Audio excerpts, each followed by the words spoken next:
Welcome to middle education topper series 2024 में आपका स्वागत है। कैसे हैं मेरे प्यारे स्टूडेंट्स और कैसी चल रही आपकी तैयारी? ऑलरेडी इस टॉपर सीरीज का video number first middle education के यूट्यूब चैनल पर अपलोड कर दिया गया है। ये हमारा वीडियो नंबर सेकंड होने जा रहा है। चलिए देखते हैं हमारे टॉपर सीरीज में किस किस प्रकार से प्रश्न हमारे वार्षिक परीक्षा में पूछे जाएंगे और क्या होगा सही उत्तर। टॉपर सीरीज में मैं जितने भी क्वेश्चंस को टिक कराऊंगा 100% आपकी स्कूल में देखने को मिलेगा, जिस प्रकार से त्रैमासिक और अर्धवार्षिक में देखने को मिला था। इसीलिए वीडियो को एंड तक देखना है, क्योंकि यहां पर आपको प्रश्न का उत्तर आसान भाषा में समझाया जाएगा, रटाया नहीं जाएगा। वीडियो में एंड तक बने रहना, डेफिनेटली बहुत मजा आएगा। जैसे मैं अपने पेज को ओपन करता हूं तो हमारा पहला पेज हमारे सामने आता है, जो कि है ब्लूप्रिंट। अकॉर्डिंग टू ब्लूप्रिंट एक एक चीज को पढ़ रहे हैं हम। अध्याय 1 और अध्याय 2 के सभी प्रश्न और उत्तर को अच्छे से कवर कर लिए हैं, जो कि टोटल 13 नंबर का हमारा कवर हो चुका है। इस वीडियो में हम कवर करेंगे अध्याय 3 और अध्याय 4 के उन सभी क्वेश्चंस को जो हमारे एग्जाम में आने वाले हैं। यदि मैं अध्याय 3 की बात करूं तो यहां से 7 नंबर का पूछा जाएगा। यदि अध्याय 4 की बात करूं तो यहां से भी टोटल 7 नंबर का प्रश्न हमारी परीक्षा में देखने को मिलेगा। चलिए तो फटाफट हम ओपन करते हैं अध्याय 3। हमारे अध्याय का नाम है परमाणु और अणु। देखते हैं यहां से कौन कौन से क्वेश्चंस हमारे एग्जाम में बन सकते हैं। तो ये रहा आपके सामने अध्याय 3 परमाणु एवं अणु। परमाणु एवं अणु से टोटल 7 नंबर का प्रश्न पूछा जाएगा। 3 अंकीय प्रश्न आपके वस्तुनिष्ठ रहेंगे और एक प्रश्न रहेगा जो कि 4 नंबर का रहेगा। मतलब कुल एक प्रश्न आएगा, वो बड़े प्रश्न रहेंगे, 4 नंबर के रहेंगे। तो एक अंकीय जितने भी क्वेश्चंस बनते हैं वो सभी आपको टेलीग्राम पर उपलब्ध कराए जाएंगे एक टेस्ट के माध्यम से। अगर आपने अभी तक नहीं जुड़ा तो प्लीज जाइए जाकर के जुड़िए, और टेस्ट को अगर तुमने देना स्टार्ट नहीं किया तो लिंक डिस्क्रिप्शन बॉक्स में है, टेस्ट को अटेम्प्ट जरूर कीजिएगा। आगे बढ़ते हैं, हम देखते हैं 4 नंबर के कौन कौन से क्वेश्चंस बन सकते हैं। यहां पर हमारा पहला नंबर कहता है कि द्रव्यमान संरक्षण का नियम लिखिए और उदाहरण देकर के स्पष्ट कीजिए। देखो, द्रव्यमान संरक्षण का नियम होता क्या है कि ऊर्जा को ना तो हम उत्पन्न कर सकते ना तो खत्म कर सकते। ध्यान सुनो, ऊर्जा को ना तो हम उत्पन्न कर सकते ना तो खत्म कर सकते, बल्कि एक रूप से दूसरे रूप में कन्वर्ट कर सकते हैं। समझना कैसे?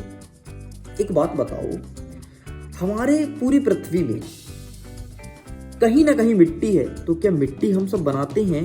बोलोगे नहीं। तो मिट्टी आती कहां से है? किसी ना किसी का कन्वर्जन रूप ही मिट्टी का रूप लेती है। मैं एग्जांपल देता हूं, जैसे आपके पुराने पेड़ पौधे हो गए जो दब जाते हैं किसके नीचे? मिट्टी के अंदर। वो देखते हो कि धीरे धीरे मिट्टी में कन्वर्ट हो जाते हैं वो पेड़ पौधे, मतलब वो एक रूप से दूसरे रूप में कन्वर्ट हो गया। अभी भी समझ नहीं आया? एग्जाम्पल और अच्छा देता हूं। सपोज करो कि यहां पर आपका समतल जमीन है, यहां पर तुमने लकड़ी रख दिया और खूब सारा लकड़ी रख दिया। 20 साल बाद तुम देखोगे ये जो लकड़ी है तो तुम्हें एक लकड़ी भी यहाँ पे दिखाई नहीं देगा, बल्कि यहाँ पर जितना ऊंचाई पर लकड़ी उठा रहेगा उतने ऊंचाई पर मिट्टी का टीला या ढेला दिखाई देगा।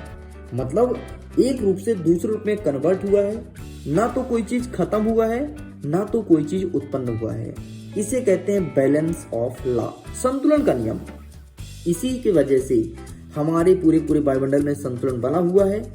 अगर कार्बन डाइऑक्साइड बढ़ता है ना तो उसकी मात्रा बढ़ती है तो कुछ ना कुछ कम होता है, ऑक्सीजन कम होता है, तब जाकर कार्बन डाइऑक्साइड की मात्रा बढ़ती है।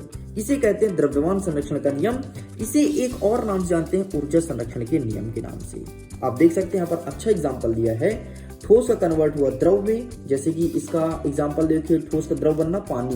भाई बर्फ बना है तो बर्फ का पानी, फिर पानी का गैस बनता है तो पानी का वाष्प बन के उड़ता है, देखोगे।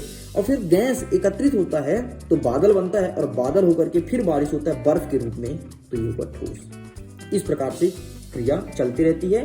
आपको ये आंसर लिखना है और 200% आपके एग्जाम में देखने को मिलेगा। बाकी यहाँ से कोई क्वेश्चन नहीं आएगा। हम आगे बढ़ते हैं।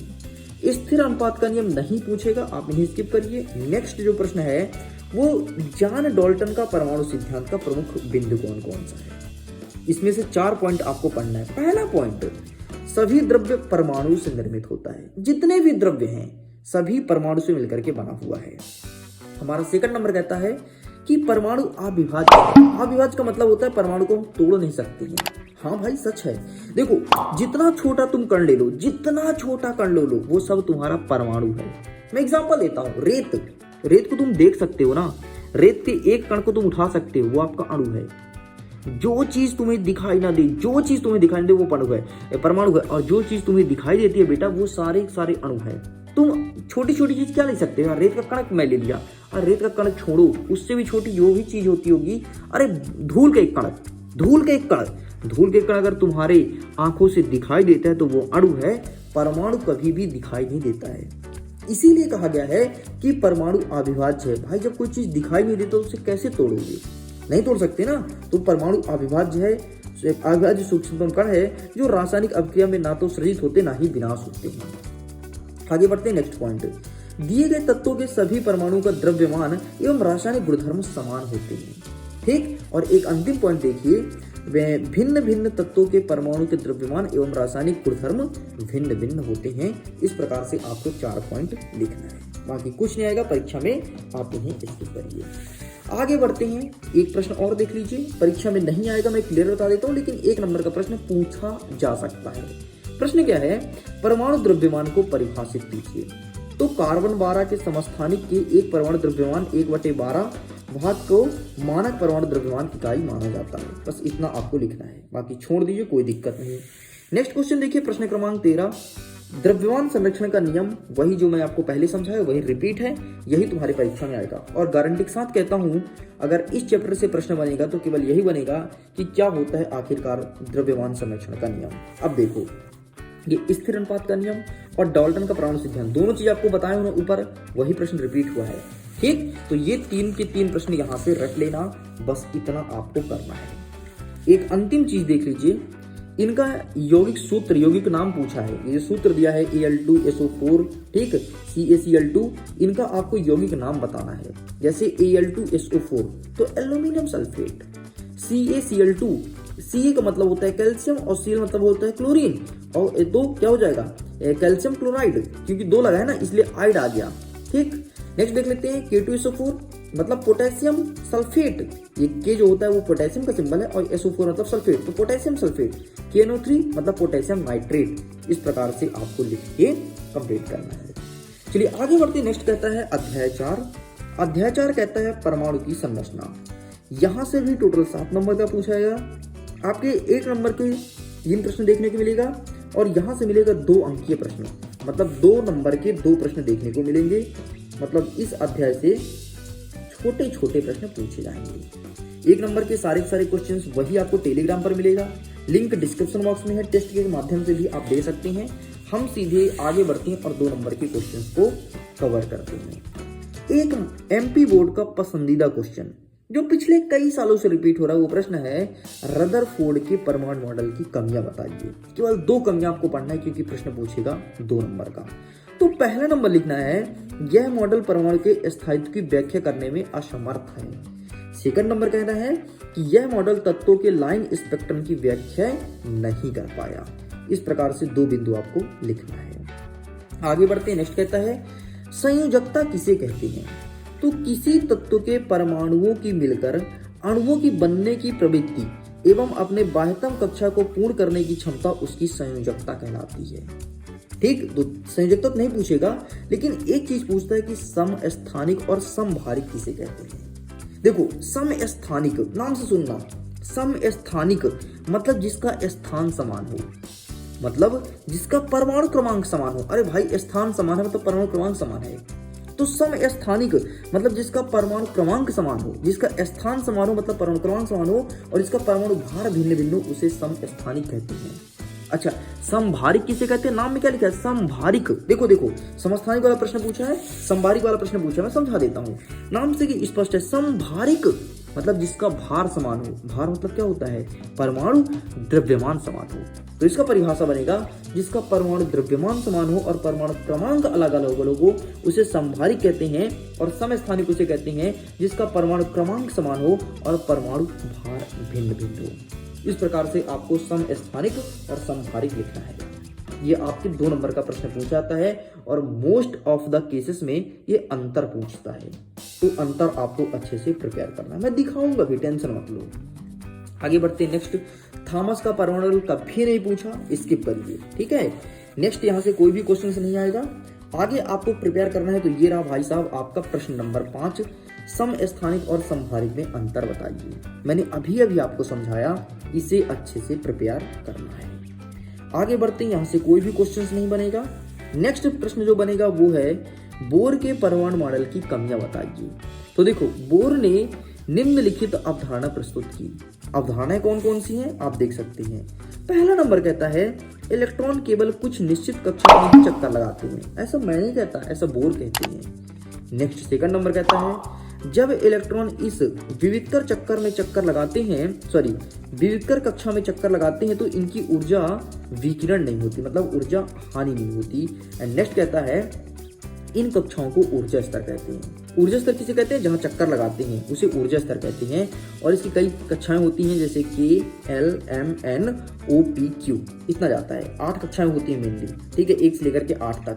तो देख लो KLMNOPQR, बस ये 8 कक्षाएं होती हैं। इस प्रकार से बोर की परमाणु मॉडल आपको समझाना है। इस चित्र को अच्छे से पढ़ लेना, तुम्हारी परीक्षा में 200% ये वाला प्रश्न आएगा। Got it? इस प्रकार से भी कंप्लीट होता है। आगे बढ़ते नेक्स्ट क्वेश्चन, और क्या बन सकता है? तो एक प्रश्न और देख लीजिए, बाकी परीक्षा में नहीं पूछेगा। प्रश्न क्या है? संयोजकता किसे कहते हैं? नाम से स्पष्ट है बेटा, संयोजकता, संयोग करना। संयोग करना मतलब जोड़ना, मतलब 2 परमाणु के आपस में मिला करके एक अणु बनाना ही संयोजकता कहलाता है। ध्यान सुन लो, 2 परमाणु को, मतलब 2 छोटे छोटे कण को जो हमारे नग्न आंखों से दिखाई नहीं देता, उन्हें जोड़ करके एक अणु बनाना, मतलब एक धूल का कण बनाना, इसे ही कहते हैं संयोजकता। मतलब सिंपल सा आसान भाषा में बताऊं तो 2 चीजों को जोड़ना, बस इतना आपके परीक्षा में आएगा। आगे देखते हैं और क्या कोई क्वेश्चंस बन सकते हैं। तो इलेक्ट्रॉन के 2 गुण नहीं पूछता है, कोई दिक्कत नहीं। हाँ भाई, भाग ग से देख लो 2 अंक के प्रश्न। यहाँ पर सोडियम का सिंबल 11 है और क्लोरीन का है 17। दोनों परमाणु की परमाणु संख्या भिन्न भिन्न होने के बाद भी संयोजकता एक ही होती है। क्यों? ये आपके एग्जाम में देखने को मिलेगा, इसे टिक करिए। समस्थानिक और समहारिक मैं आपको समझा ही दिया हूं, तो इसमें बात करने की जरूरत नहीं है। नेक्स्ट देखिए, रदरफोर्ड के परमाणु मॉडल का कमियां, हमेशा कमियां पूछता है। यहाँ पे क्या पूछा है? रदरफोर्ड के परमाणु मॉडल का समझाइए, ठीक, ये कभी नहीं पूछता। रदरफोर्ड के परमाणु मॉडल की कमियां पूछता है, तो कमियां आपको अच्छे से देखना है। यहाँ पे तो नहीं लिखा है, प्लीज इसका आंसर आप अपने बुक से प्रिपेयर करना, please please please please please. पूछेगा इसलिए बता रहा हूँ, झूठ झपाटा नहीं चल रहा बेटा। आगे देखते हैं नेक्स्ट क्वेश्चन, बोर का परमाणु, इसको मैंने डिस्कस कर दिया। तो इस प्रकार से आपका पूरा का पूरा अध्याय 4 तक कंप्लीट होता है। उम्मीद करता हूँ वीडियो काफी पसंद आया होगा। वीडियो पसंद है तो वीडियो को दिल से लाइक कीजिएगा, चैनल में पहली बार सब्सक्राइब जरूर कीजिएगा। जल्द ही मिलते हैं 3rd पार्ट के साथ, इसमें कवर करेंगे आगे के क्वेश्चंस को। मैं वीडियो एंड करता हूँ। एग्जाम के लिए ऑल द बेस्ट। खुश रहिए, पढ़ते रहिए, मुस्कुराते रहिए। जल्द ही मिलते हैं नेक्स्ट पार्ट के साथ। Bye bye.